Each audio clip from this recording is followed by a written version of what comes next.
여러분은 친구가 많은 것을 선호하시나요? 저는 요즘 혼자 있는 것을 더 좋아합니다. 젊었을 때는 주위에 많은 친구들이 있는 것이 좋다고 생각했습니다. 하지만 나이를 먹어보니 대부분의 인간관계에서 발생하는 갈등은 가까운 사람들로부터 생기더군요. 그래서 친구 없이 혼자 있는 시간을 즐기게 되면서 이것이 좋다는 것을 깨달았습니다. 여러분도 행복한 노후를 원하고 외롭지 않은 인생을 원한다면 이것들을 알아두는 것이 좋겠습니다. 우리는 인생을 혼자 살아가면서 외로움과 불안함을 경험합니다. 특히 중년이 되면서부터 각자의 길을 걷게 되며 친구가 점점 줄어들기 마련입니다. 노년에 이르러서는 더욱 그렇죠. 그래서 나이가 들수록 자녀와 함께하고 싶은 마음이 커지게 됩니다. 하지만 자녀와 함께 살아도 오히려 외로움이 커질 수 있습니다. 여러분 가족은 모두 한자리에 모이는 시간이 얼마나 되나요? 단지 같은 집에서 잠만 자는 것이 아니라 함께 있는 시간이 점점 줄어들고 있지 않나요? 그래서 나이가 들수록 혼자를 즐길 줄 아는 능력이 필요합니다. 그리고 최근에는 혼자 사는 것이 더 편하다고 말씀하시는 분들이 많습니다. 이는 올해 고향으로 돌아와 혼자 생활을 시작한 한 70대 할머니의 경우도 마찬가지입니다. 할머니는 남편과 5남매를 낳으셨습니다. 하지만 어부였던 남편은 배를 타고 나갔다가 사고를 당하시고 뇌사 상태가 되어 식물인간으로 돌아오셨습니다. 살림만 하시다가 갑자기 가장이 되신 할머니는 남편 병원비와 어린 5남매들을 돌봐야 하는 상황에 놓이게 됐습니다. 그래서 새벽부터 일어나셔서 수산시장에서 생선을 다듬고 시간이 나면 다른 식당에서 설거지를 하시면서 그렇게 뼈 빠지게 일해서 돈을 벌었습니다. 그런데 장남이 운동을 잘해서 학교 선생님은 그쪽으로 나가기를 바라셨지만 집안 형편을 아는 착한 아들은 자신의 꿈을 접었습니다. 자식을 못 밀어주는 가슴 아픈 엄마 마음을 알았는지 아들은 이렇게 말해주었습니다. 엄마 괜찮아? 이런 상황에서 내가 계속 운동을 하겠다고 하는 것도 말이 안 되지. 나는 그냥 빨리 학교를 졸업해서 우리 동생들을 키우는 게 목표야. 아빠 병원비도 내가 벌어서 낼게. 내가 빨리 어른이 되었으면 좋겠어. 그래야 엄마를 도울 수 있잖아. 할머니는 너무 가슴이 아프면서도 한편으로는 이런 장남이 너무 든든하셨습니다. 그러나 할머니는 이 말밖에 할 수가 없으셨습니다. 아들아, 엄마가 많이 미안해. 하지만 아들은 오히려 엄마를 이렇게 안심시켰습니다. 사람마다 사정이 다 다르잖아. 그러니까 엄마는 나한테 미안해하지 마. 내가 얼른 졸업해서 엄마가 덜 힘들게 노력할게. 동생들도 내가 챙길 거야, 알겠지? 그리고 아들은 실제로 고등학교를 졸업하고 바로 인근에 있는 공장에 취업했습니다. 그리고 번 돈을 어머니에게 다 드렸습니다. 그래서 할머니도 약간은 숨을 쉴 수 있으셨습니다. 할머니는 약속을 지켜준 아들이 너무 고마우셨습니다. 내가 돈을 벌기 시작하면서 우리 집 형편이 많이 나아졌어. 엄마도 이제 잠자는 시간이 늘었단다. 만약 내가 없었다면 엄마는 동생들을 데리고 길거리에서 살았을 거야. 그래? 엄마가 이제 부담이 덜 된다니까 너무 기뻐. 나도 내가 돈을 벌 수 있어서 정말 다행인 것 같아. 할머니는 동생들을 위해 희생하며 돈을 버는 장남을 보며 마음이 아프면서도 참 대견하고 고마웠습니다. 그렇게 힘든 인생이어도 서로에게 기대며 잘 살고 있었는데 어느 날 한 가지 좋은 소식이 들려왔습니다. 엄마, 나 만나는 여자가 생겼어. 아마 조만간 이 사람이랑 결혼할 것 같아. 우리 동네 근처 도시에 사는 여자인데 내가 일하면서 오며 가며 만나게 됐어. 어리지만 예쁘고 착해서 이런 사람이라면 결혼해도 되겠다 싶더라. 할머니는 든든한 기둥이 되어줬던 고맙고도 미안했던 장남이 이제 결혼을 한다고 하니 죽어도 여한이 없으셨습니다. 곧 장남은 며느리가 될 여자를 집으로 데려왔습니다. 할머니는 젊어서 시집살이를 심하게 당하셔서 며느리가 행여나 불편할까 첫 만남부터 며느리를 많이 챙기셨습니다. 그런데 다행히 첫 인사를 하러 온 며느리는 할머니의 음식도 잘 먹고 말도 어찌나 곱게 하는지 아들이 말한 대로 착하고 예쁜 아가씨였습니다. 그런데 이상하게도 며느리는 결혼하고 나서 태도가 완전히 바뀌었습니다. 예를 들어 남편이 누워있는 병상을 지킬 때 아들이 같이 있으면 살갑게 굴고 일도 잘 돕는데 아들이 자리를 비우면 소파에 누워서 핸드폰만 하기 바빴습니다. 하지만 할머니는 며느리에게 아무 말도 하지 않으셨습니다. 무엇보다 자신을 그렇게 괴롭혔던 시어머니와 똑같은 사람이 되는 것이 죽기보다 싫으셨습니다. 그리고 얼마 후 뇌사 상태로 오랫동안 병원에 있었던 남편은 기어이 세상을 뜨고 말았습니다. 젊은 시절에 만나 거친 세상을 함께 헤쳐나가면서 힘들지만 단란하게 아이를 낳고 키우던 그 추억을 그리며 얼굴이라도 보고 손이라도 잡을 수 있었건만 그런 할머니의 마음도 몰라주고 남편은 기어이 세상을 떠나고야 말았습니다. 그렇게 할머니는 남편의 장례식을 치르셨습니다. 그리고 남은 자식들도 이제 다 커서 출가하고 결혼을 했습니다. 그래서 할머니는 이제 조용히 혼자 사는 삶을 살게 되셨습니다. 장남은 혼자 사시는 엄마가 걱정되어 같이 살자고 제안했습니다. 그러나 할머니는 고민도 없이 바로 거절하셨습니다. 아이고, 됐어. 내가 너희 할머니한테 시집살이를 너무 많이 해서 며느리를 괴롭히는 건 정말 싫어. 내가 너희 집에 가면 며느리가 얼마나 힘들까. 이에 며느리가 아들을 통해 할머니의 집과 자신들이 가진 돈을 합쳐서 같이 살자고 제안해 왔습니다. 그러나 할머니는 며느리 눈치가 보여 싫었습니다. 고부 갈등이 얼마나 괴로운지 알고 계셨기 때문입니다. 그럼에도 불구하고 며느리는 장남과 함께 와서 할머니를 설득했습니다. 저는 정말 어머님과 함께 사는 게 좋아요. 그러니까 이 집과 우리 집을 팔아서 더 넓은 곳으로 이사가 같이 살아요. 어머니만 괜찮으시다면 저는 언제든지 환영해요. 할머니는 그런 며느리의 진심 어린 설득에 남편의 사망보험금, 집 판 돈 그리고 비상금까지 모든 돈을 모았습니다. 그렇게 할머니는 남는 돈 없이 아들 명의로 된 새 집에 들어가셨습니다. 할머니가 장남네 집에서 살게 되셨으나 현실은 예상과 달랐습니다. 결혼 전에 따뜻한 모습은 사라지고 며느리가 완전히 달라진 사람처럼 행동하기 시작했습니다. 어머니 화장실 청소 제대로 하신 거예요? 물때가 다 지워지지 않았어요. 며느리는 자신에게는 친구와의 약속이 있다며 할머니에게 손주를 맡기고 나가버렸습니다. 그렇게 며느리는 할머니에게 청소부터 음식까지 모든 집안일을 시켰습니다.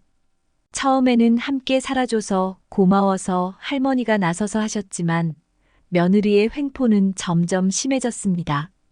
할머니는 아무 말도 하지 않았습니다. 아니, 할 수 없었습니다. 남편의 보험금과 재산으로 이사온 서울의 고급 아파트에서 할머니는 오히려 혜택을 누리지 못했습니다.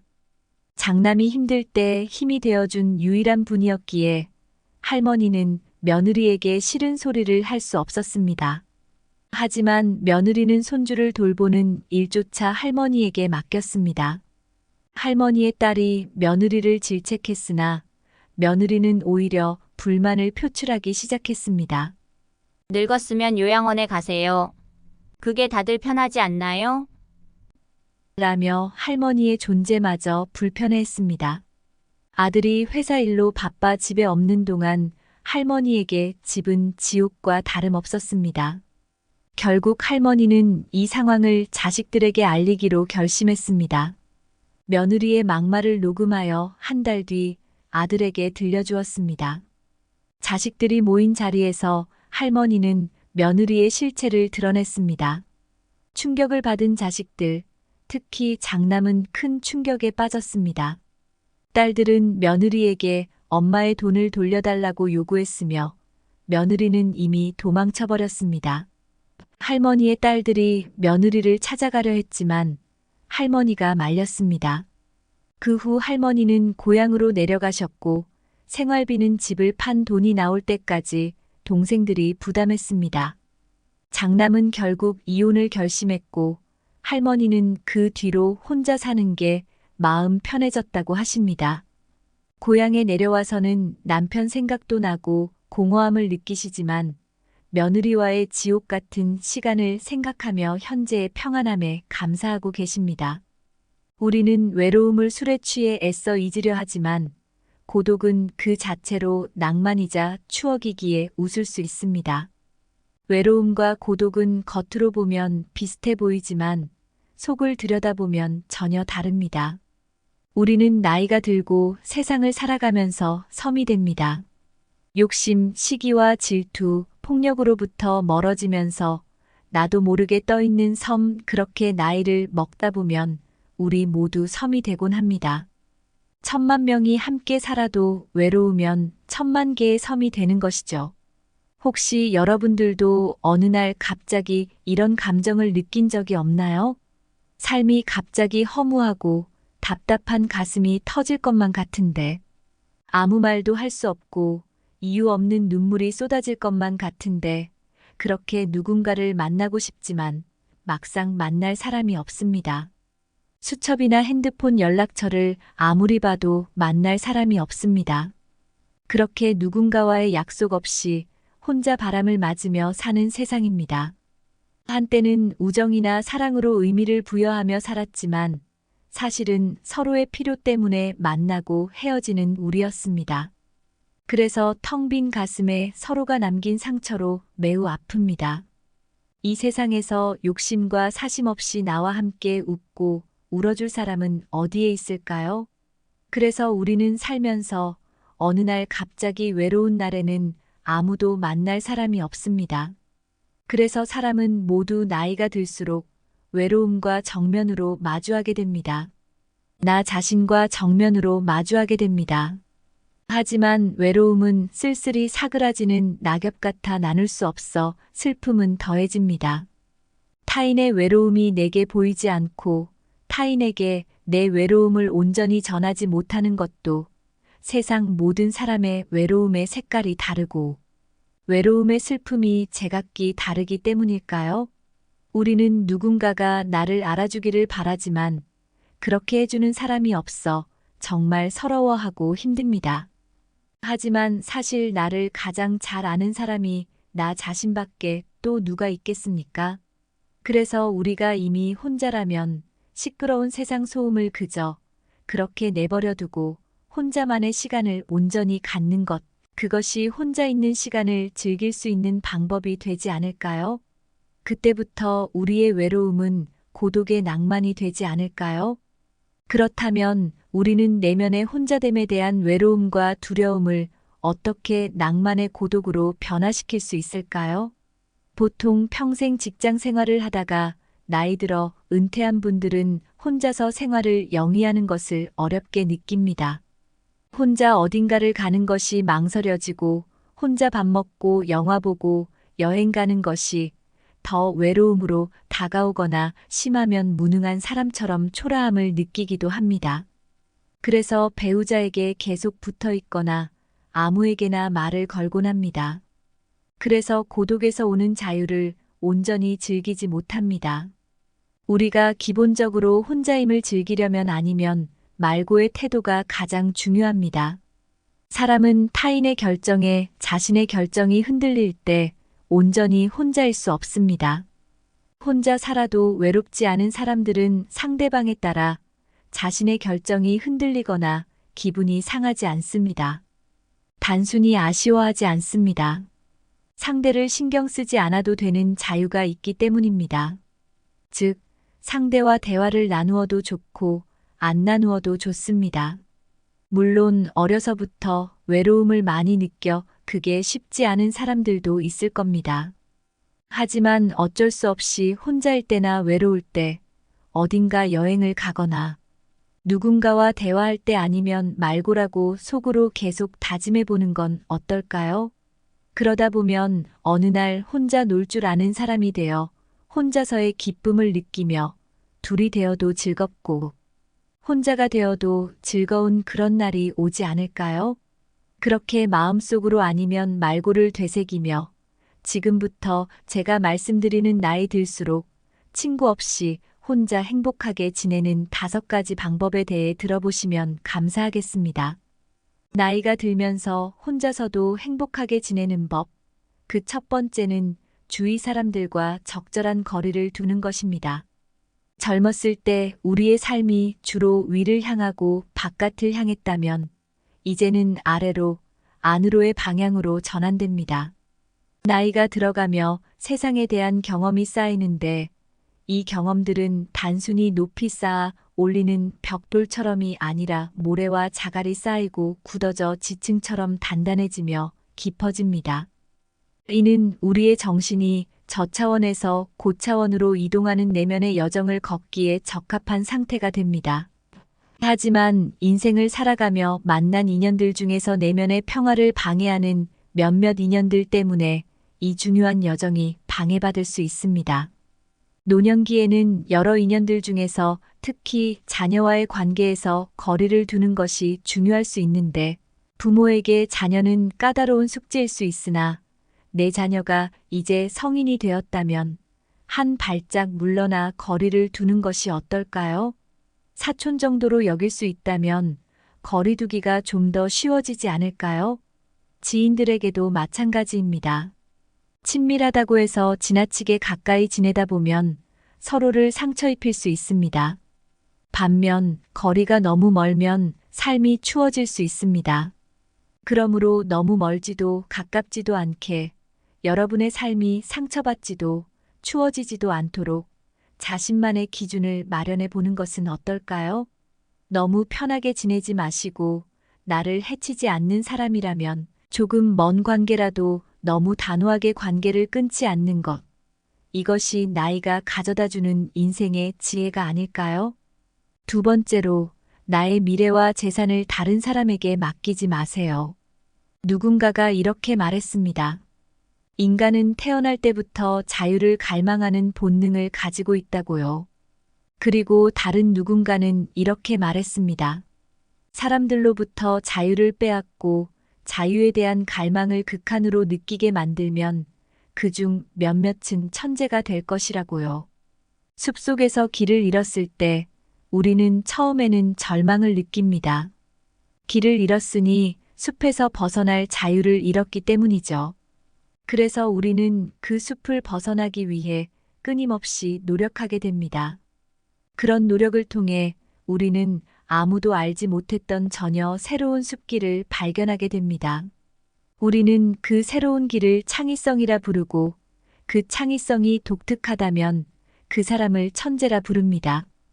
그렇다면 우리가 인생을 살아가면서 천재가 되기를 바라지 않더라도 적어도 삶의 마지막 순간까지 붙잡고 있어야 할 것은 무엇일까요? 바로 나의 삶과 재산에 대한 통제권이 아닐까 싶습니다. 세상 사람들 중 그 누구도 나의 미래를 대신 책임져 주지 않습니다. 결국 나 자신만이 나를 책임질 수 있습니다. 하지만 나이가 들면서 신체와 마음이 약해지기도 하고 누군가가 내 시간과 재산을 관리해 준다면 나를 보살펴 줄 것이라는 희망을 갖게 되기도 합니다. 그러나 어떤 경우에도 이것만은 기억하세요. 내 시간과 재산을 모두 누군가에게 맡겼을 때 그때 내가 의지할 수 있는 것이 상대방의 자비뿐이라면 상대방의 마음가짐에 따라 언제든지 나의 자유가 제한될 수 있는 상황이라면 결코 그들에게 여러분의 시간과 재산을 맡기지 않기를 바랍니다. 노후에는 소득이 불안정해질 수 있습니다. 그러므로 그동안 살아온 삶의 결실을 거두어 그것으로 생활해야 합니다. 따라서 혼자서 생활하는 데 지장이 없는 정도의 재산을 반드시 보유하시길 권장드립니다. 나이가 들수록 혼자서도 행복하게 지내는 방법 세 번째는 나이에 대해 신경 쓰지 않는 겁니다. 혼자서도 잘 지내시는 분들이 공통적으로 가진 특징 중 하나는 바로 나이에 연연하지 않는다는 것입니다. 내 나이가 몇 살인가에 구애받지 않으면 무언가 새로운 일을 할 때 주변 시선을 의식하지 않게 됩니다. 나이를 의식한다는 것은 결국 주변 사람들을 많이 의식한다는 의미일 수 있는데, 그로 인해 새로운 시작은 젊은이들의 전유물이라는 세상의 일반적인 생각을 따르게 될 가능성이 높아집니다. 마치 물이 가득 찬 스펀지가 더 이상 물을 흡수하지 못하는 것처럼, 만약 우리가 내면에 쌓인 고정관념을 버리고 나이에 대한 인식을 잊는다면 어떨까요? 그러면 언제든지 새로운 일에 도전할 수 있고, 누군가로부터 새로운 제안을 받았을 때 기꺼이 수락할 수 있지 않을까요? 네 번째는 모두에게 인정받으려고 하지 않는 것입니다. 외로움은 혼자 있어서가 아니라 상대방에게 이해받지 못해 느끼는 것입니다. 그래서 혼자 잘 지내는 사람들은 인간관계에서 모든 이와 잘 지내려 하지 않으며 모두로부터 인정받으려 하지 않습니다. 서로 다름을 인정하고 서로 맞지 않으면 그건 역시 수용합니다. 살아가다 나와 맞지 않는 사람을 만나거나 내가 무시당하는 듯한 느낌을 받는 사람을 만나거나 처음부터 나의 말에 귀 기울이지 않는 사람을 만나면 그런 인연과 억지로 관계를 발전시키려 하지 말고 조용히 침묵하며 넘겨보세요. 그 침묵의 시간이 항상 기쁜 것은 아닐 것입니다. 가끔은 무시당해도 제대로 대응하지 못하는 나 자신을 어리석게 느끼고, 그래서 억지로 강한 척도 해보지만 지나온 세월을 돌아보면 그런 인연들이 더 많이 부스럼이었던 것 같습니다. 그러니 그런 인연은 되도록 빨리 피하고 그 순간 느끼는 불쾌한 감정은 상대방에게 드러내지 말고 시간에 맡겨 흘려보내보세요. 처음에는 답답함을 느낄 수 있지만 그럴 때는 부정적인 감정에 집중하기보다는 기분 좋은 생각이 난 기분 전환을 할 수 있는 것을 하며 분위기를 바꾸어 보세요. 우리의 기분도 자동차 운전과 같습니다. 처음에는 의식적으로 핸들과 엑셀, 브레이크를 조작하지만 익숙해지면 무의식적으로 자동차를 운전하게 됩니다. 우리의 기분도 이와 같습니다.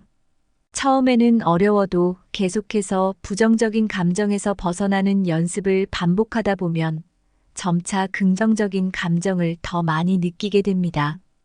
그리고 나중에 곰곰이 생각해 보면 내가 그때 침묵하지 않았다면 사태가 더 악화되었을 수도 있다는 생각이 들 것입니다. 모두로부터 인정받고 이해받고자 하는 마음이 사라지면 타인의 기대에 부응할 필요가 없어집니다.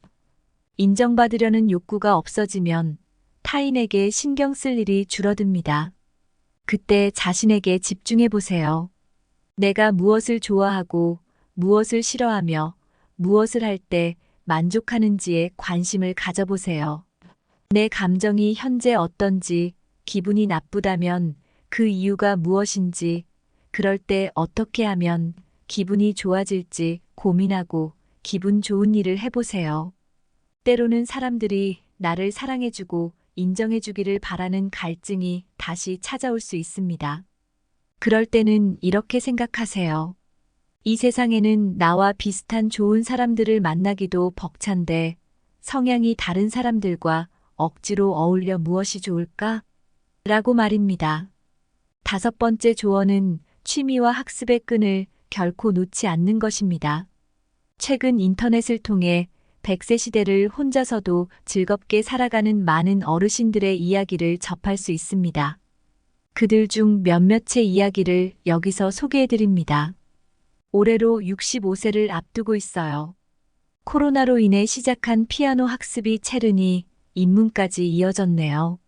반려동물을 키우니 친구가 없어도 결코 외롭지 않습니다. 더욱이 유튜브에서 한자 강의까지 들으며 하루를 알차게 보내니 정말 행복합니다. 저는 지금 70세입니다만 30대 이후로 새로운 친구를 만나거나 옛 친구를 만난 적이 거의 없어요. 동창 모임에 가보면 대체로 세 종류의 사람이 있더군요. 자랑하려 온 사람, 불만을 토로하려 온 사람, 그저 술을 마시러 온 사람. 자신에게 확실한 능력과 취미가 있다면 친구는 오히려 방해가 될 수 있습니다. 대부분의 인간관계 갈등은 가까운 사람들 때문에 발생하니까요. 나이를 먹으면서 친구는 줄고 몸은 노화가 진행되며 인생의 스트레스와 상처로 인해 점차 포기하며 행동의 범위가 좁아집니다. 그러나 나이가 들수록 취미를 갖는 것이 중요하며 그것이 타인과 공유할 수 있는 취미라면 더욱 좋습니다. 공통의 취미는 가장 자연스러운 소통의 방법이 될 수 있습니다. 그러므로 취미가 별로 없다면 오늘부터 어떤 활동을 할 때 행복을 느끼는지 생각해 보는 것이 어떨까요? 제가 아는 한 분은 자식들을 다 키워놓고 매주 수요일을 자신만의 날로 정해 그날은 아무것도 하지 않고 자신이 좋아하는 것만 하며 노년을 즐기고 계십니다. 여러분도 최소한 일주일에 한 번은 자신만을 위한 시간을 보내보는 것이 어떨까요? 여러분이 취미를 찾지 못했거나 인생의 새로운 즐거움을 원한다면 근처의 커뮤니티 센터를 방문해 보시는 것도 좋은 방법일 것입니다. 사람들이 흔히 노년을 불행하다고 여기는 이유는 무엇일까요? 체력이 약해지고 즐거움을 누릴 수 없으며 죽음을 앞두고 있다는 것을 인식하기 때문일까요? 어느 정도는 맞는 말이지만 이러한 이유만으로 우리의 노년을 일반화하기에는 다소 부족하다고 생각합니다. 제가 주변의 어르신들을 관찰할 때 많이 듣는 말이 있습니다. 나이를 먹으면서 인생이란 무엇인지, 삶이란 어떤 것인지 자연스럽게 알게 될 것이라 생각했다고 합니다. 그러나 환갑이 지나고 일은 여든을 넘어서도 삶의 의미를 제대로 파악하기 어렵다고 합니다. 오히려 나이가 들수록 더욱 모르겠다고 말이죠.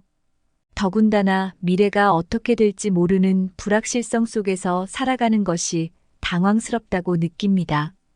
그럼에도 불구하고 나이를 먹으면서 얻게 되는 것이 있다면 그것은 삶의 중요한 부분과 그렇지 않은 부분을 구별하며 옳고 그른 것을 판단할 수 있는 지혜가 조금씩 성장하여 삶의 일부가 되었다는 점입니다. 젊었을 때 매우 중요하다고 생각했던 것들이 어느새 자리에서 밀려나고 그다지 중요하지 않게 여겼던 사소한 것들이 중요한 가치로 자리 잡게 된 것. 진정한 삶의 가치를 깨닫게 된 것이 바로 늦은 나이에 이르러서부터라고 합니다. 제가 이전에 각자의 섬에 대해 말씀드린 적이 있나요? 저는 10,000,000명이 모여 살아도 10,000,000명 모두가 외롭다면 그것은 10,000,000개의 섬이 되는 것이라고 말한 적이 있습니다. 하지만 제 생각에 여러분이 단지 수많은 섬에 불과하다 해도 살아오면서 모아온 삶의 지혜가 매우 소중하다고 봅니다. 그러니 어제까지 우리가 외로운 하나의 섬이었다면 오늘부터는 고독한 등대가 되어보는 것은 어떨까요? 파도가 거센 밤바다에 홀로 서서 때로는 성난 폭풍이 몸을 감싸오더라도 오랜 삶을 통해 얻은 담담함으로 고개 숙이지 않고 온몸으로 빛을 발해 외롭지 않고 고독한 등대처럼 오늘도 절벽 끝에서 서서 저녁 노을이 지는 광활한 바다 위에 어둠이 깔리면 어디로 가야 할지 불빛을 비추며 길을 찾으려 애쓰는 모습입니다. 그러면 먼 바다에서 우리를 따라오는 많은 인생의 후배들, 즉 배들이 여러분의 빛나는 몸짓을 보며 길을 찾을 것입니다.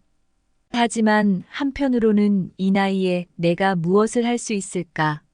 내 오래된 경험이 이렇게 빠르게 변화하는 시대에 어떤 도움이 될까 하는 생각이 들 수도 있습니다. 하지만 우리가 그랬듯이 그들도 같을 것입니다. 젊었을 때는 생각이 짧았지만 나이가 들면서 삶이 고난의 바다를 건너는 여정임을 깨닫고 점점 더 인생에 대해 깊이 생각하게 됩니다. 그때 어두운 바다를 비추는 한 줄기 불빛이 있다면 어떨까요? 아니, 저마다의 섬에서 수많은 불빛이 바다를 밝게 비춘다면 어떨까요? 저는 인생의 지혜가 그렇게 어렵고 깊은 것이 아니라고 생각합니다.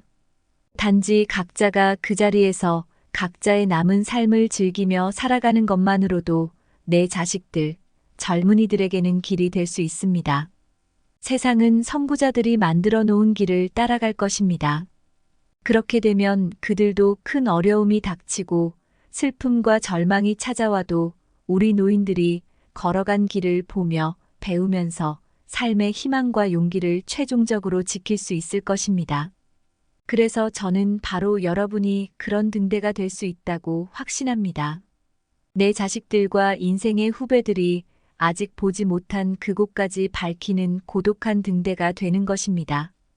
그래서 여러분이 그런 등대가 되어주셨으면 하는 마음으로 오늘 다시 홀로 서기를 시작한 70대 할머니의 사연과 외로움을 고독으로 바라보는 관점에 전한 나이 들수록 혼자서도 잘 지내는 방법들을 소개해 드렸습니다. 나이가 들수록 쌓이는 지혜의 힘을 발견하고 젊은 친구들에게 그 지혜를 나누며 노년의 삶이 주는 즐거움을 찾아보시는 건 어떨까 싶습니다. 오늘 영상도 시청해 주셔서 감사합니다. 여러분은 친구가 많은 것을 선호하시나요? 저는 요즘 혼자 있는 것을 더 좋아합니다. 젊었을 때는 주위에 많은 친구들이 있는 것이 좋다고 생각했습니다.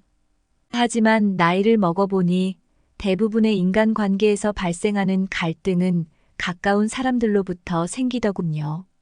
그래서 친구 없이 혼자 있는 시간을 즐기게 되면서 이것이 좋다는 것을 깨달았습니다. 여러분도 행복한 노후를 원하고 외롭지 않은 인생을 원한다면 이것들을 알아두는 것이 좋겠습니다. 우리는 인생을 혼자 살아가면서 외로움과 불안함을 경험합니다. 특히 중년이 되면서부터 각자의 길을 걷게 되며 친구가 점점 줄어들기 마련입니다. 노년에 이르러서는 더욱 그렇죠. 그래서 나이가 들수록 자녀와 함께하고 싶은 마음이 커지게 됩니다. 하지만 자녀와 함께 살아도 오히려 외로움이 커질 수 있습니다. 여러분 가족은 모두 한자리에 모이는 시간이 얼마나 되나요? 단지 같은 집에서 잠만 자는 것이 아니라 함께 있는 시간이 점점 줄어들고 있지 않나요? 그래서 나이가 들수록 혼자를 즐길 줄 아는 능력이 필요합니다. 그리고 최근에는 혼자 사는 것이 더 편하다고 말씀하시는 분들이 많습니다. 이는 올해 고향으로 돌아와 혼자 생활을 시작한 한 70대 할머니의 경우도 마찬가지입니다. 할머니는 남편과 5남매를 낳으셨습니다. 하지만 어부였던 남편은 배를 타고 나갔다가 사고를 당하시고 뇌사 상태가 되어 식물인간으로 돌아오셨습니다. 살림만 하시다가 갑자기 가장이 되신 할머니는 남편 병원비와 어린 5남매들을 돌봐야 하는 상황에 놓이게 됐습니다. 그래서 새벽부터 일어나셔서 수산시장에서 생선을 다듬고 시간이 나면 다른 식당에서 설거지를 하시면서 그렇게 뼈 빠지게 일해서 돈을 벌었습니다. 그런데 장남이 운동을 잘해서 학교 선생님은 그쪽으로 나가기를 바라셨지만 집안 형편을 아는 착한 아들은 자신의 꿈을 접었습니다. 자식을 못 밀어주는 가슴 아픈 엄마 마음을 알았는지 아들은 이렇게 말해주었습니다. 엄마 괜찮아? 이런 상황에서 내가 계속 운동을 하겠다고 하는 것도 말이 안 되지. 나는 그냥 빨리 학교를 졸업해서 우리 동생들을 키우는 게 목표야. 아빠 병원비도 내가 벌어서 낼게. 내가 빨리 어른이 되었으면 좋겠어. 그래야 엄마를 도울 수 있잖아. 할머니는 너무 가슴이 아프면서도 한편으로는 이런 장남이 너무 든든하셨습니다. 그러나 할머니는 이 말밖에 할 수가 없으셨습니다. 아들아, 엄마가 많이 미안해. 하지만 아들은 오히려 엄마를 이렇게 안심시켰습니다. 사람마다 사정이 다 다르잖아.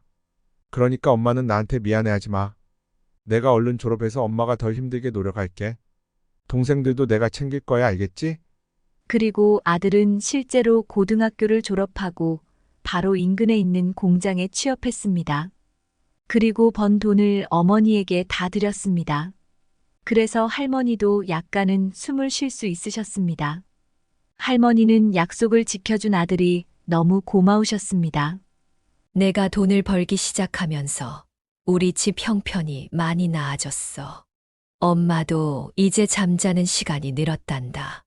만약 내가 없었다면 엄마는 동생들을 데리고 길거리에서 살았을 거야. 그래? 엄마가 이제 부담이 덜 된다니까 너무 기뻐. 나도 내가 돈을 벌 수 있어서 정말 다행인 것 같아. 할머니는 동생들을 위해 희생하며 돈을 버는 장남을 보며 마음이 아프면서도 참 대견하고 고마웠습니다. 그렇게 힘든 인생이어도 서로에게 기대며 잘 살고 있었는데 어느 날 한 가지 좋은 소식이 들려왔습니다. 엄마, 나 만나는 여자가 생겼어. 아마 조만간 이 사람이랑 결혼할 것 같아. 우리 동네 근처 도시에 사는 여자인데 내가 일하면서 오며 가며 만나게 됐어. 어리지만 예쁘고 착해서 이런 사람이라면 결혼해도 되겠다 싶더라. 할머니는 든든한 기둥이 되어줬던 고맙고도 미안했던 장남이 이제 결혼을 한다고 하니 죽어도 여한이 없으셨습니다. 곧 장남은 며느리가 될 여자를 집으로 데려왔습니다. 할머니는 젊어서 시집살이를 심하게 당하셔서 며느리가 행여나 불편할까 첫 만남부터 며느리를 많이 챙기셨습니다. 그런데 다행히 첫 인사를 하러 온 며느리는 할머니의 음식도 잘 먹고 말도 어찌나 곱게 하는지 아들이 말한 대로 착하고 예쁜 아가씨였습니다. 그런데 이상하게도 며느리는 결혼하고 나서 태도가 완전히 바뀌었습니다. 예를 들어 남편이 누워있는 병상을 지킬 때 아들이 같이 있으면 살갑게 굴고 일도 잘 돕는데 아들이 자리를 비우면 소파에 누워서 핸드폰만 하기 바빴습니다. 하지만 할머니는 며느리에게 아무 말도 하지 않으셨습니다. 무엇보다 자신을 그렇게 괴롭혔던 시어머니와 똑같은 사람이 되는 것이 죽기보다 싫으셨습니다. 그리고 얼마 후 뇌사 상태로 오랫동안 병원에 있었던 남편은 기어이 세상을 뜨고 말았습니다.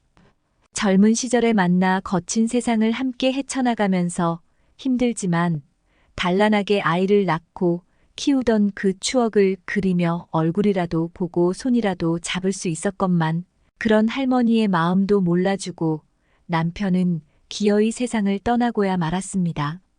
그렇게 할머니는 남편의 장례식을 치르셨습니다. 그리고 남은 자식들도 이제 다 커서 출가하고 결혼을 했습니다. 그래서 할머니는 이제 조용히 혼자 사는 삶을 살게 되셨습니다. 장남은 혼자 사시는 엄마가 걱정되어 같이 살자고 제안했습니다. 그러나 할머니는 고민도 없이 바로 거절하셨습니다. 아이고, 됐어. 내가 너희 할머니한테 시집살이를 너무 많이 해서 며느리를 괴롭히는 건 정말 싫어. 내가 너희 집에 가면 며느리가 얼마나 힘들까. 이에 며느리가 아들을 통해 할머니의 집과 자신들이 가진 돈을 합쳐서 같이 살자고 제안해 왔습니다. 그러나 할머니는 며느리 눈치가 보여 싫었습니다. 고부 갈등이 얼마나 괴로운지 알고 계셨기 때문입니다. 그럼에도 불구하고 며느리는 장남과 함께 와서 할머니를 설득했습니다. 저는 정말 어머님과 함께 사는 게 좋아요. 그러니까 이 집과 우리 집을 팔아서 더 넓은 곳으로 이사가 같이 살아요. 어머니만 괜찮으시다면 저는 언제든지 환영해요. 할머니는 그런 며느리의 진심 어린 설득에 남편의 사망보험금, 집 판 돈 그리고 비상금까지 모든 돈을 모았습니다. 그렇게 할머니는 남는 돈 없이 아들 명의로 된 새 집에 들어가셨습니다. 할머니가 장남네 집에서 살게 되셨으나 현실은 예상과 달랐습니다. 결혼 전에 따뜻한 모습은 사라지고 며느리가 완전히 달라진 사람처럼 행동하기 시작했습니다. 어머니 화장실 청소 제대로 하신 거예요? 물때가 다 지워지지 않았어요. 며느리는 자신에게는 친구와의 약속이 있다며 할머니에게 손주를 맡기고 나가버렸습니다. 그렇게 며느리는 할머니에게 청소부터 음식까지 모든 집안일을 시켰습니다. 처음에는 함께 살아줘서 고마워서 할머니가 나서서 하셨지만 며느리의 횡포는 점점 심해졌습니다. 할머니는 아무 말도 하지 않았습니다. 아니, 할 수 없었습니다.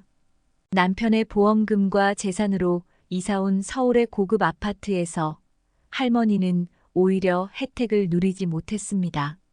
장남이 힘들 때 힘이 되어준 유일한 분이었기에 할머니는 며느리에게 싫은 소리를 할 수 없었습니다. 하지만 며느리는 손주를 돌보는 일조차 할머니에게 맡겼습니다. 할머니의 딸이 며느리를 질책했으나 며느리는 오히려 불만을 표출하기 시작했습니다. 늙었으면 요양원에 가세요. 그게 다들 편하지 않나요? 라며 할머니의 존재마저 불편해했습니다. 아들이 회사 일로 바빠 집에 없는 동안 할머니에게 집은 지옥과 다름없었습니다. 결국 할머니는 이 상황을 자식들에게 알리기로 결심했습니다. 며느리의 막말을 녹음하여 한 달 뒤 아들에게 들려주었습니다. 자식들이 모인 자리에서 할머니는 며느리의 실체를 드러냈습니다. 충격을 받은 자식들, 특히 장남은 큰 충격에 빠졌습니다.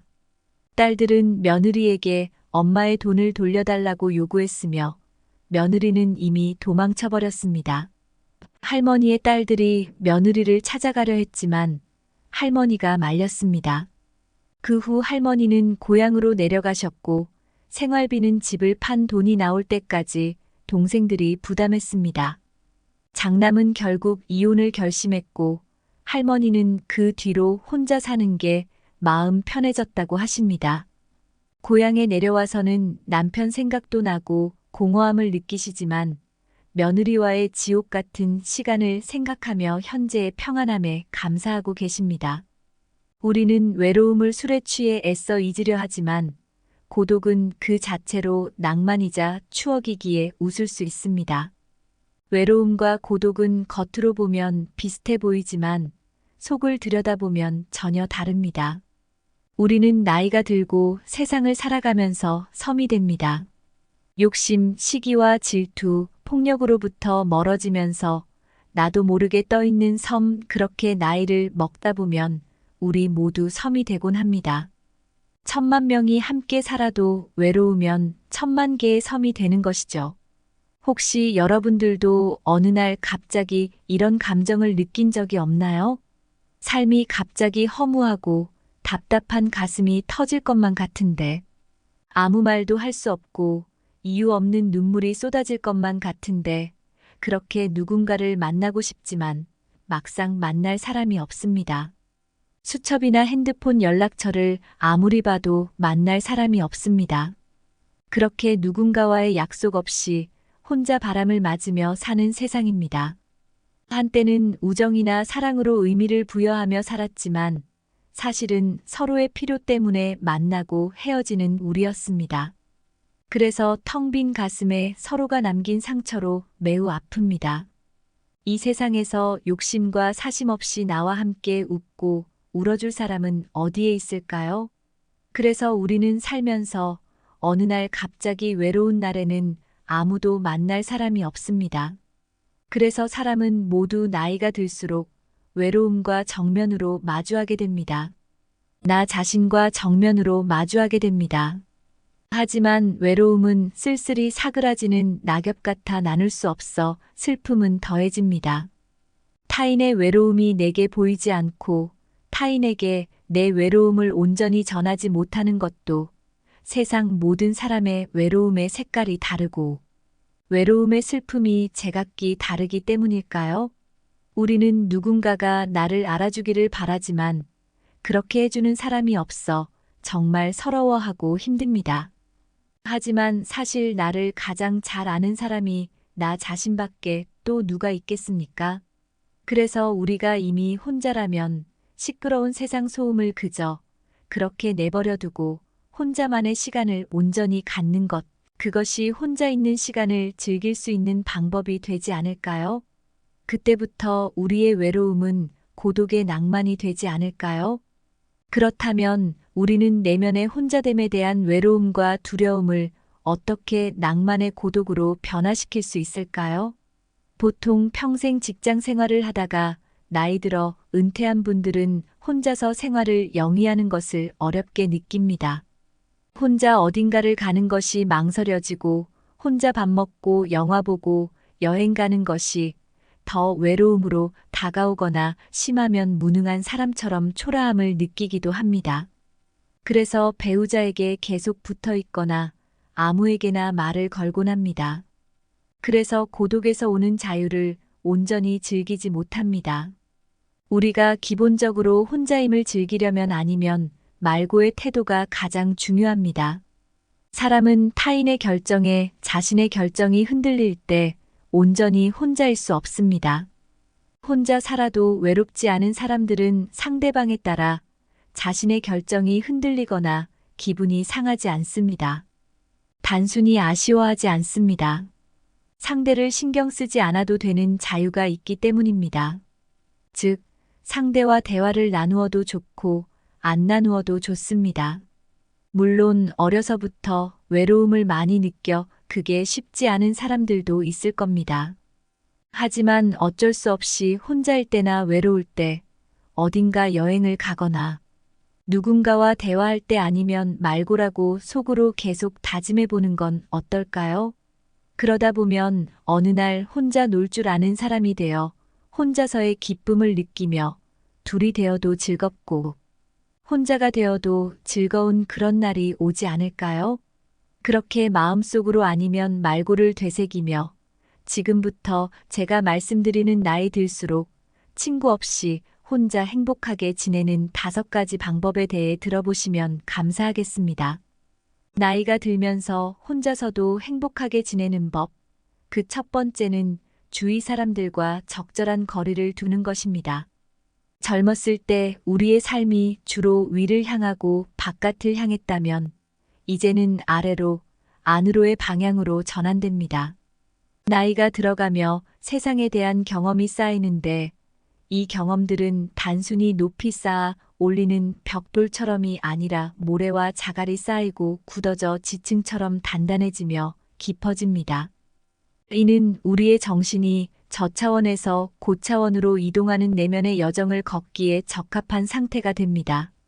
하지만 인생을 살아가며 만난 인연들 중에서 내면의 평화를 방해하는 몇몇 인연들 때문에 이 중요한 여정이 방해받을 수 있습니다. 노년기에는 여러 인연들 중에서 특히 자녀와의 관계에서 거리를 두는 것이 중요할 수 있는데 부모에게 자녀는 까다로운 숙제일 수 있으나 내 자녀가 이제 성인이 되었다면 한 발짝 물러나 거리를 두는 것이 어떨까요? 사촌 정도로 여길 수 있다면 거리 두기가 좀 더 쉬워지지 않을까요? 지인들에게도 마찬가지입니다. 친밀하다고 해서 지나치게 가까이 지내다 보면 서로를 상처 입힐 수 있습니다. 반면 거리가 너무 멀면 삶이 추워질 수 있습니다. 그러므로 너무 멀지도 가깝지도 않게 여러분의 삶이 상처받지도 추워지지도 않도록 자신만의 기준을 마련해 보는 것은 어떨까요? 너무 편하게 지내지 마시고 나를 해치지 않는 사람이라면 조금 먼 관계라도 너무 단호하게 관계를 끊지 않는 것. 이것이 나이가 가져다주는 인생의 지혜가 아닐까요? 두 번째로, 나의 미래와 재산을 다른 사람에게 맡기지 마세요. 누군가가 이렇게 말했습니다.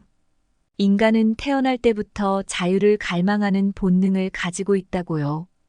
그리고 다른 누군가는 이렇게 말했습니다. 사람들로부터 자유를 빼앗고 자유에 대한 갈망을 극한으로 느끼게 만들면 그중 몇몇은 천재가 될 것이라고요. 숲속에서 길을 잃었을 때 우리는 처음에는 절망을 느낍니다. 길을 잃었으니 숲에서 벗어날 자유를 잃었기 때문이죠. 그래서 우리는 그 숲을 벗어나기 위해 끊임없이 노력하게 됩니다. 그런 노력을 통해 우리는 아무도 알지 못했던 전혀 새로운 숲길을 발견하게 됩니다. 우리는 그 새로운 길을 창의성이라 부르고 그 창의성이 독특하다면 그 사람을 천재라 부릅니다. 그렇다면 우리가 인생을 살아가면서 천재가 되기를 바라지 않더라도 적어도 삶의 마지막 순간까지 붙잡고 있어야 할 것은 무엇일까요? 바로 나의 삶과 재산에 대한 통제권이 아닐까 싶습니다. 세상 사람들 중 그 누구도 나의 미래를 대신 책임져 주지 않습니다. 결국 나 자신만이 나를 책임질 수 있습니다. 하지만 나이가 들면서 신체와 마음이 약해지기도 하고 누군가가 내 시간과 재산을 관리해 준다면 나를 보살펴 줄 것이라는 희망을 갖게 되기도 합니다. 그러나 어떤 경우에도 이것만은 기억하세요. 내 시간과 재산을 모두 누군가에게 맡겼을 때, 그때 내가 의지할 수 있는 것이 상대방의 자비뿐이라면 상대방의 마음가짐에 따라 언제든지 나의 자유가 제한될 수 있는 상황이라면 결코 그들에게 여러분의 시간과 재산을 맡기지 않기를 바랍니다. 노후에는 소득이 불안정해질 수 있습니다. 그러므로 그동안 살아온 삶의 결실을 거두어 그것으로 생활해야 합니다. 따라서 혼자서 생활하는 데 지장이 없는 정도의 재산을 반드시 보유하시길 권장드립니다. 나이가 들수록 혼자서도 행복하게 지내는 방법 세 번째는 나이에 대해 신경 쓰지 않는 겁니다. 혼자서도 잘 지내시는 분들이 공통적으로 가진 특징 중 하나는 바로 나이에 연연하지 않는다는 것입니다. 내 나이가 몇 살인가에 구애받지 않으면 무언가 새로운 일을 할 때 주변 시선을 의식하지 않게 됩니다. 나이를 의식한다는 것은 결국 주변 사람들을 많이 의식한다는 의미일 수 있는데 그로 인해 새로운 시작은 젊은이들의 전유물이라는 세상의 일반적인 생각을 따르게 될 가능성이 높아집니다. 마치 물이 가득 찬 스펀지가 더 이상 물을 흡수하지 못하는 것처럼 만약 우리가 내면에 쌓인 고정관념을 버리고 나이에 대한 인식을 잊는다면 어떨까요? 그러면 언제든지 새로운 일에 도전할 수 있고 누군가로부터 새로운 제안을 받았을 때 기꺼이 수락할 수 있지 않을까요? 네 번째는 모두에게 인정받으려고 하지 않는 것입니다. 외로움은 혼자 있어서가 아니라 상대방에게 이해받지 못해 느끼는 것입니다. 그래서 혼자 잘 지내는 사람들은 인간관계에서 모든 이와 잘 지내려 하지 않으며 모두로부터 인정받으려 하지 않습니다. 서로 다름을 인정하고 서로 맞지 않으면 그건 역시 수용합니다. 살아가다 나와 맞지 않는 사람을 만나거나 내가 무시당하는 듯한 느낌을 받는 사람을 만나거나 처음부터 나의 말에 귀 기울이지 않는 사람을 만나면 그런 인연과 억지로 관계를 발전시키려 하지 말고 조용히 침묵하며 넘겨보세요. 그 침묵의 시간이 항상 기쁜 것은 아닐 것입니다. 가끔은 무시당해도 제대로 대응하지 못하는 나 자신을 어리석게 느끼고 그래서 억지로 강한 척도 해보지만 지나온 세월을 돌아보면 그런 인연들이 더 많이 부스럼이었던 것 같습니다. 그러니 그런 인연은 되도록 빨리 피하고 그 순간 느끼는 불쾌한 감정은 상대방에게 드러내지 말고 시간에 맡겨 흘려보내보세요. 처음에는 답답함을 느낄 수 있지만 그럴 때는 부정적인 감정에 집중하기보다는 기분 좋은 생각이 난 기분 전환을 할 수 있는 것을 하며 분위기를 바꾸어 보세요. 우리의 기분도 자동차 운전과 같습니다. 처음에는 의식적으로 핸들과 엑셀, 브레이크를 조작하지만 익숙해지면 무의식적으로 자동차를 운전하게 됩니다. 우리의 기분도 이와 같습니다. 처음에는 어려워도 계속해서 부정적인 감정에서 벗어나는 연습을 반복하다 보면 점차 긍정적인 감정을 더 많이 느끼게 됩니다. 그리고 나중에 곰곰이 생각해 보면 내가 그때 침묵하지 않았다면 사태가 더 악화되었을 수도 있다는 생각이 들 것입니다. 모두로부터 인정받고 이해받고자 하는 마음이 사라지면 타인의 기대에 부응할 필요가 없어집니다. 인정받으려는 욕구가 없어지면 타인에게 신경 쓸 일이 줄어듭니다. 그때 자신에게 집중해 보세요. 내가 무엇을 좋아하고 무엇을 싫어하며 무엇을 할 때 만족하는지에 관심을 가져보세요. 내 감정이 현재 어떤지, 기분이 나쁘다면 그 이유가 무엇인지, 그럴 때 어떻게 하면 기분이 좋아질지 고민하고 기분 좋은 일을 해보세요. 때로는 사람들이 나를 사랑해주고 인정해주기를 바라는 갈증이 다시 찾아올 수 있습니다. 그럴 때는 이렇게 생각하세요. 이 세상에는 나와 비슷한 좋은 사람들을 만나기도 벅찬데 성향이 다른 사람들과 억지로 어울려 무엇이 좋을까? 라고 말입니다.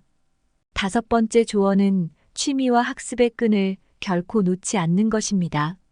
최근 인터넷을 통해 100세 시대를 혼자서도 즐겁게 살아가는 많은 어르신들의 이야기를 접할 수 있습니다. 그들 중 몇몇의 이야기를 여기서 소개해드립니다. 올해로 65세를 앞두고 있어요. 코로나로 인해 시작한 피아노 학습이 채르니 입문까지 이어졌네요. 반려동물을 키우니 친구가 없어도 결코 외롭지 않습니다. 더욱이 유튜브에서 한자 강의까지 들으며 하루를 알차게 보내니 정말 행복합니다. 저는 지금 70세입니다만 30대 이후로 새로운 친구를 만나거나 옛 친구를 만난 적이 거의 없어요. 동창 모임에 가보면 대체로 세 종류의 사람이 있더군요. 자랑하려 온 사람, 불만을 토로하려 온 사람, 그저 술을 마시러 온 사람. 자신에게 확실한 능력과 취미가 있다면 친구는 오히려 방해가 될 수 있습니다. 대부분의 인간관계 갈등은 가까운 사람들 때문에 발생하니까요. 나이를 먹으면서 친구는 줄고 몸은 노화가 진행되며 인생의 스트레스와 상처로 인해 점차 포기하며 행동의 범위가 좁아집니다. 그러나 나이가 들수록 취미를 갖는 것이 중요하며 그것이 타인과 공유할 수 있는 취미라면 더욱 좋습니다. 공통의 취미는 가장 자연스러운 소통의 방법이 될 수 있습니다. 그러므로 취미가 별로 없다면 오늘부터 어떤 활동을 할 때 행복을 느끼는지 생각해 보는 것이 어떨까요? 제가 아는 한 분은 자식들을 다 키워놓고 매주 수요일을 자신만의 날로 정해 그날은 아무것도 하지 않고 자신이 좋아하는 것만 하며 노년을 즐기고 계십니다. 여러분도 최소한 일주일에 한 번은 자신만을 위한 시간을 보내보는 것이 어떨까요? 여러분이 취미를 찾지 못했거나 인생의 새로운 즐거움을 원한다면 근처의 커뮤니티 센터를 방문해 보시는 것도 좋은 방법일 것입니다. 사람들이 흔히 노년을 불행하다고 여기는 이유는 무엇일까요? 체력이 약해지고 즐거움을 누릴 수 없으며 죽음을 앞두고 있다는 것을 인식하기 때문일까요? 어느 정도는 맞는 말이지만 이러한 이유만으로 우리의 노년을 일반화하기에는 다소 부족하다고 생각합니다. 제가 주변의 어르신들을 관찰할 때 많이 듣는 말이 있습니다. 나이를 먹으면서 인생이란 무엇인지, 삶이란 어떤 것인지 자연스럽게 알게 될 것이라 생각했다고 합니다. 그러나 환갑이 지나고 70, 80을 넘어서도 삶의 의미를 제대로 파악하기 어렵다고 합니다. 오히려 나이가 들수록 더욱 모르겠다고 말이죠. 더군다나 미래가 어떻게 될지 모르는 불확실성 속에서 살아가는 것이 당황스럽다고 느낍니다. 그럼에도 불구하고 나이를 먹으면서 얻게 되는 것이 있다면 그것은 삶의 중요한 부분과 그렇지 않은 부분을 구별하며 옳고 그른 것을 판단할 수 있는 지혜가 조금씩 성장하여 삶의 일부가 되었다는 점입니다. 젊었을 때 매우 중요하다고 생각했던 것들이 어느새 자리에서 밀려나고 그다지 중요하지 않게 여겼던 사소한 것들이 중요한 가치로 자리 잡게 된 것. 진정한 삶의 가치를 깨닫게 된 것이 바로 늦은 나이에 이르러서부터라고 합니다. 제가 이전에 각자의 섬에 대해 말씀드린 적이 있나요? 저는 1000만 명이 모여 살아도 1000만 명 모두가 외롭다면 그것은 1000만 개의 섬이 되는 것이라고 말한 적이 있습니다. 하지만 제 생각에 여러분이 단지 수많은 섬에 불과하다 해도 살아오면서 모아온 삶의 지혜가 매우 소중하다고 봅니다.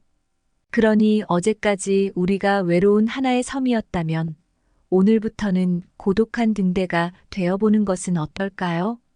파도가 거센 밤바다에 홀로 서서 때로는 성난 폭풍이 몸을 감싸오더라도 오랜 삶을 통해 얻은 담담함으로 고개 숙이지 않고 온몸으로 빛을 발해 외롭지 않고 고독한 등대처럼 오늘도 절벽 끝에서 서서 저녁 노을이 지는 광활한 바다 위에 어둠이 깔리면 어디로 가야 할지 불빛을 비추며 길을 찾으려 애쓰는 모습입니다. 그러면 먼 바다에서 우리를 따라오는 많은 인생의 후배들, 즉, 배들이 여러분의 빛나는 몸짓을 보며 길을 찾을 것입니다. 하지만 한편으로는 이 나이에 내가 무엇을 할 수 있을까? 내 오래된 경험이 이렇게 빠르게 변화하는 시대에 어떤 도움이 될까 하는 생각이 들 수도 있습니다. 하지만 우리가 그랬듯이 그들도 같을 것입니다.